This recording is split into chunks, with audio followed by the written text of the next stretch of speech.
आश्विन मास शुक्ल पक्ष की पाप अंकुशा एकादशी का महात्म्य। युधिष्ठिर ने पूछा, मधुसूदन, अब कृपा करके यह बताइए कि आश्विन के शुक्ल पक्ष में किस नाम की एकादशी होती है।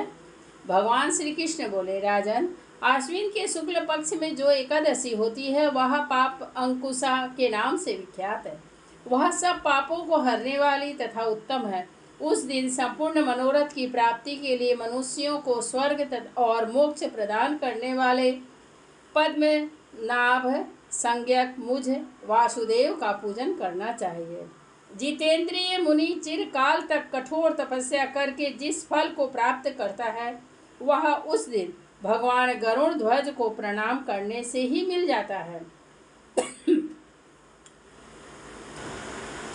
पृथ्वी पर जितने तीर्थ और पवित्र देवालय हैं उन सब के सेवन का फल भगवान विष्णु के नाम कीर्तन मात्र से मनुष्य प्राप्त कर लेता है।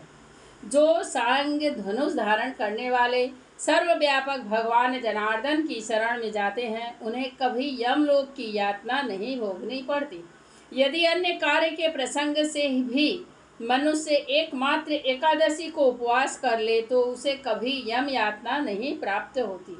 जो पुरुष विष्णु भक्त होकर भगवान शिव की निंदा करता है वह भगवान विष्णु के लोक में स्थान नहीं पाता, उसे निश्चय ही नरक में गिरना पड़ता है। इसी प्रकार यदि कोई शैव या पाशुपत होकर भगवान विष्णु की निंदा करता है तो वह घोर रौरव नरक में डालकर तब तक पकाया जाता है जब तक कि 14 इंद्रों की आयु पूरी नहीं हो जाती।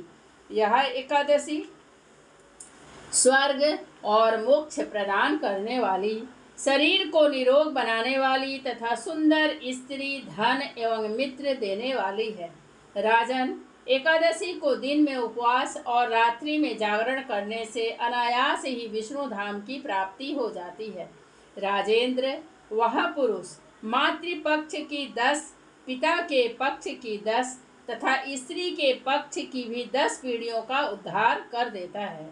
एकादशी व्रत करने वाले मनुष्य दिव्य रूपधारी, चतुर्भुज, गरुड़ की ध्वजा से युक्त, हार से सुशोभित और पीताम्बरधारी होकर भगवान विष्णु के धाम को जाते हैं।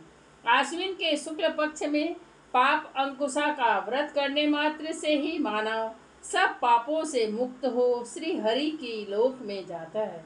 जो पुरुष सुवर्ण, तिल, भूमि, गौ, अन्न, जल, जूते और छाते का दान करता है वह कभी यमराज को नहीं देखता।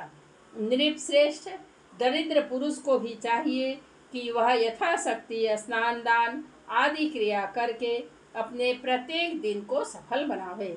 जो होम, स्नान, जप, ध्यान और यज्ञ आदि पुण्य कर्म करने वाले हैं उन्हें भयंकर यम यातना नहीं देखनी पड़ती। लोक में जो मानव दीर्घायु, धनाढ्य, कुलीन और निरोग देखे जाते हैं वे पहले के पुण्य आत्मा हैं। पुण्यकर्ता पुरुष ऐसे ही देखे जाते हैं। इस विषय में अधिक कहने से क्या लाभ। मनुष्य पाप से दुर्गति में पड़ते हैं और धर्म से स्वर्ग में जाते हैं।